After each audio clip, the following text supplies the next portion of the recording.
each and every single one of us responsible for the fact that at home in India and also in many places around the world, Hinduism, where it was once having 56 nations, is slowly dying one by one.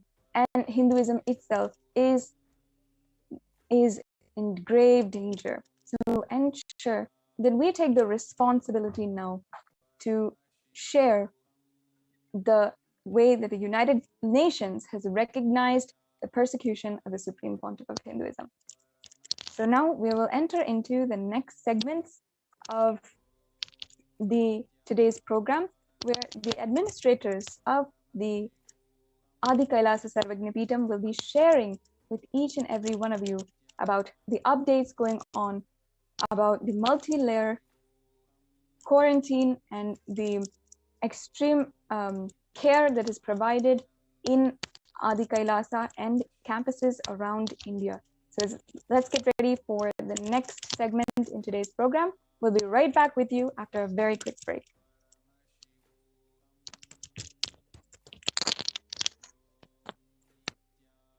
Just be alive for next 3 years. Don't die within next 3 years.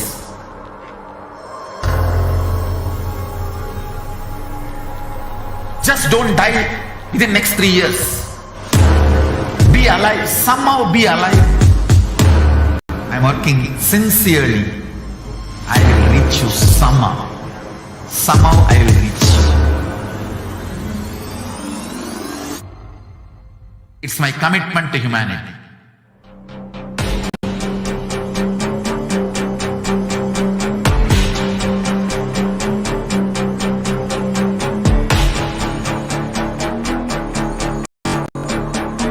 Just don't die within next 3 years. I will reach you wherever you are, whichever corner of the world you may be. I will reach you with enlightenment. You manifesting the space, state, powers, being, Paramashit. It is possible, and it is possible for you.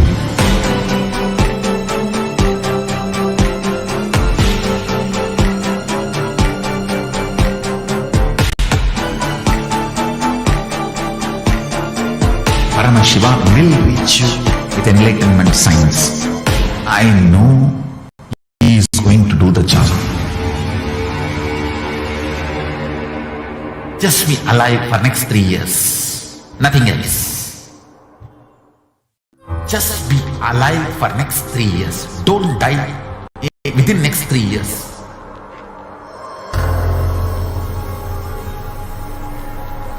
Just don't die within next 3 years. Be alive, somehow be alive. I'm working sincerely. I will reach you somehow. Somehow I will reach you. It's my commitment to humanity.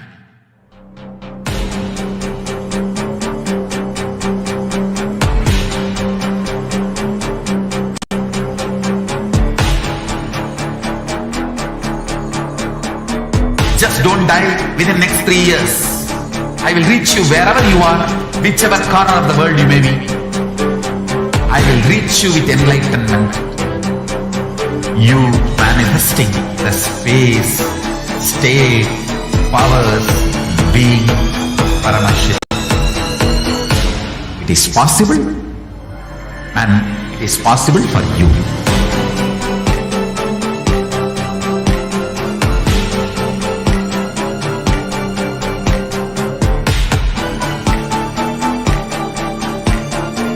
Paramashiva will reach you with enlightenment science. I know he is going to do the job.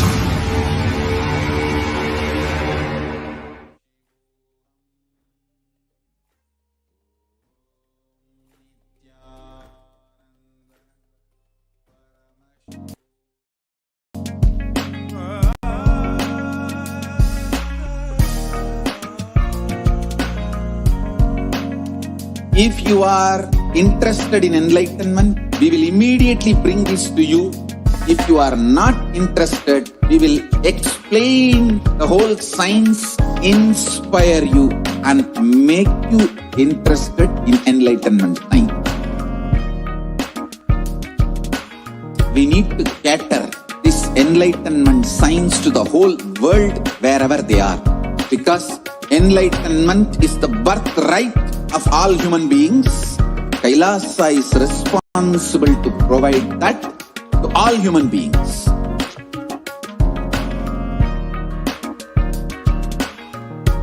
Kailasa is the totality of the knowledge I received from my gurus and practice manifested in my life, perfected by teaching millions of people from all cultures, time zones, backgrounds, genders, nationality, race, from every creed.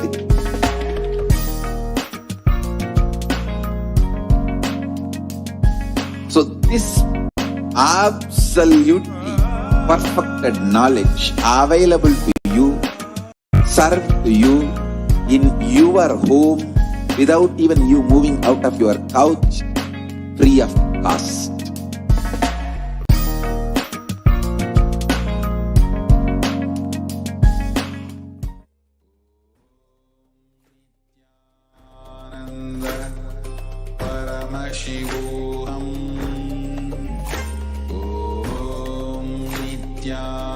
Nithyananda Paramashivoham.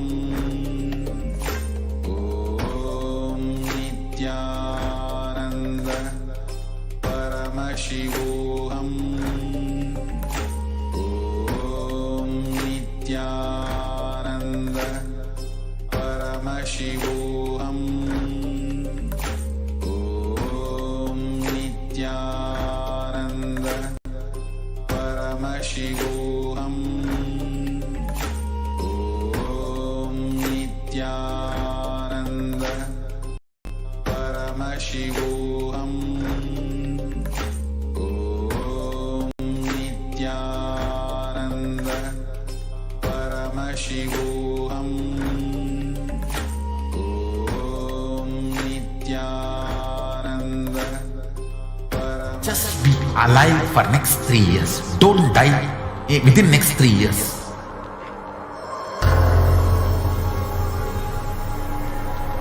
Just don't die within next 3 years. Be alive. Somehow be alive. I'm working sincerely. I will reach you somehow. Somehow I will reach you. It's my commitment to humanity.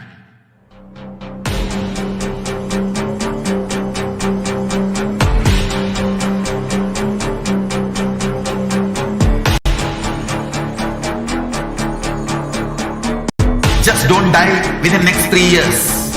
I will reach you wherever you are, whichever corner of the world you may be. I will reach you with enlightenment. You manifesting the space, state, powers, being, Paramashakti. It is possible, and it is possible for you.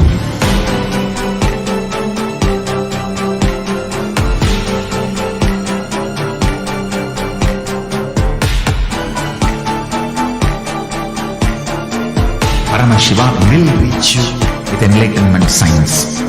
I know he is going to do the job.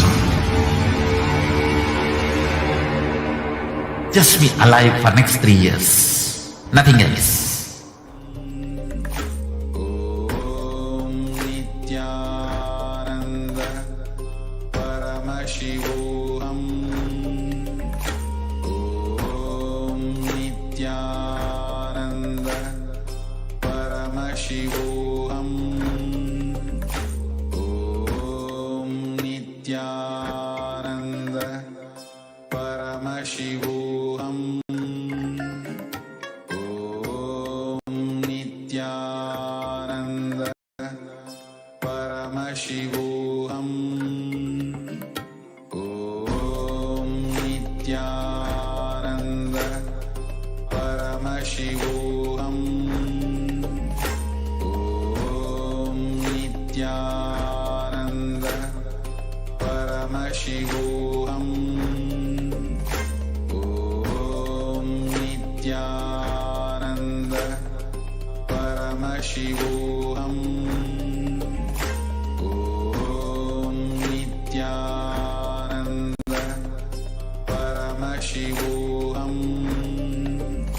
Om Nithyananda Paramashivoham Om Nithyananda Paramashivoham Om Nithyananda Paramashivoham Om Nithyananda Paramashivoham Om Nithyananda Paramashivoham Om Nithyananda Paramashivoham.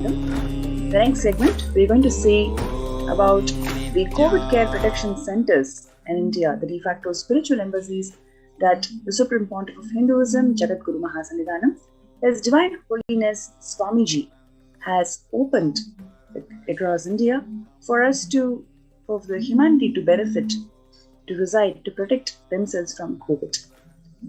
Especially in this segment, we're going to see how the temple sciences, temple ecosystems that Swamiji has revived in these de facto spiritual embassies, how they help you to protect yourselves from COVID. Now, let us see some facts. The COVID surge has made the Shirdi Siddhivinayak temple and many other temples to shut till further orders.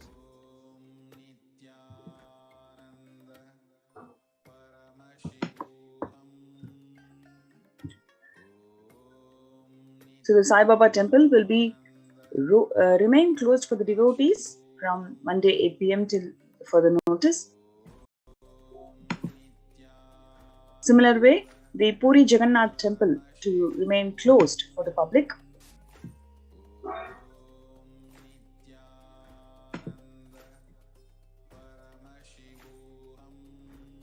All the religious places closed for public in Bhubaneswar as the city records the highest daily COVID surge. Major Mathura temples ban entries of devotees amidst COVID-19 surge. Gujarat's Somnath temple remain closed for darshan amidst COVID-19 surge.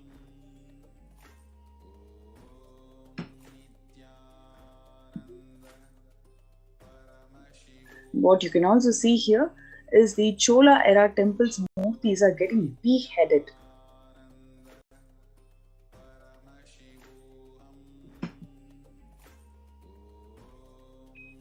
So all over India, what we can see in terms of temples are, all the temples are getting shut, and the Hindus do not have a place to go, especially when they are suffering so much deaths, so much of illnesses.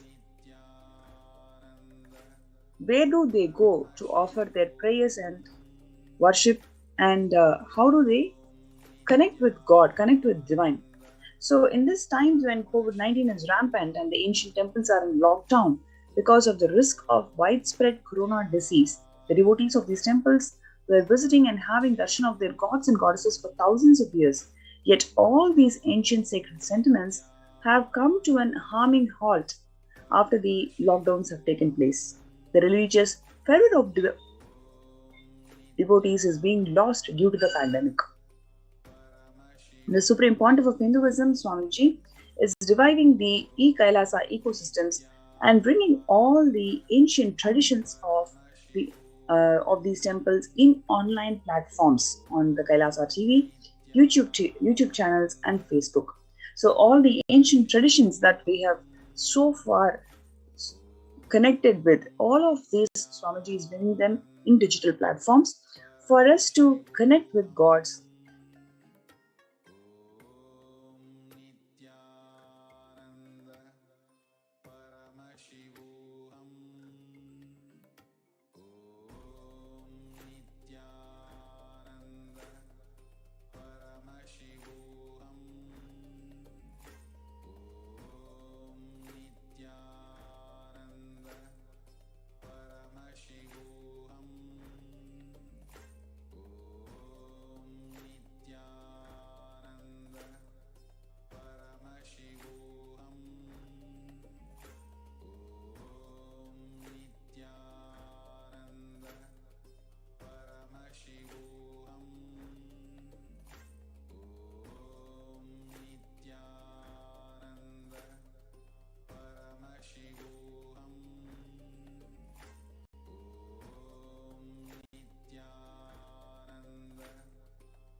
What I mean by the word Kailasa, listen intensely. Enlightenment ecosystem, literally enlightenment itself, in your own home, wherever you are. If you cannot come to Kailasa, it's okay. Kailasa can come to you.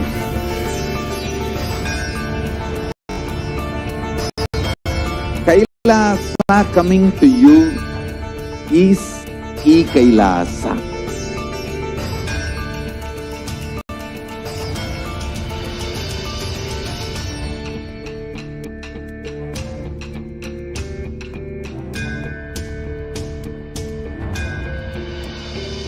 I will revive Hinduism. I am a Hindu revivalist, not by any revolution, but by evolution.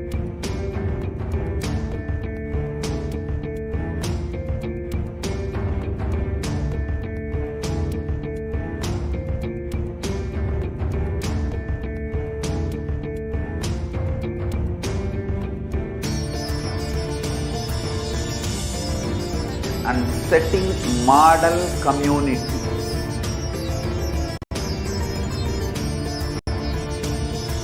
Kailasa enlightenment ecosystems, Sarvanya Peethas all over the world.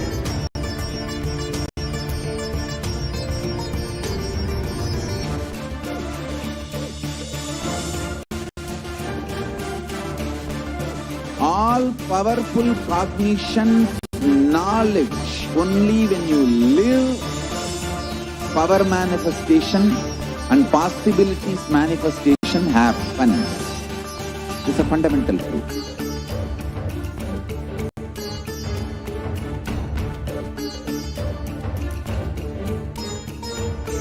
Hinduism cannot live exclusively as one sampradaya. No.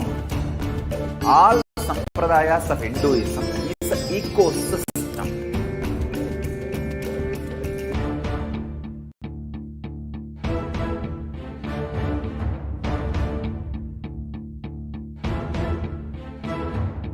So don't keep quiet thinking that if one sampradaya is attacked, only that sampradaya is going to be affected.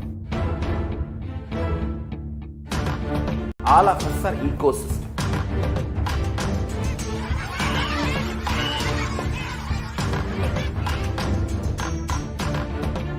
I invite all of you to get involved and enjoy Hinduism by the principle of Dharmo Rakshati Rakshitaha.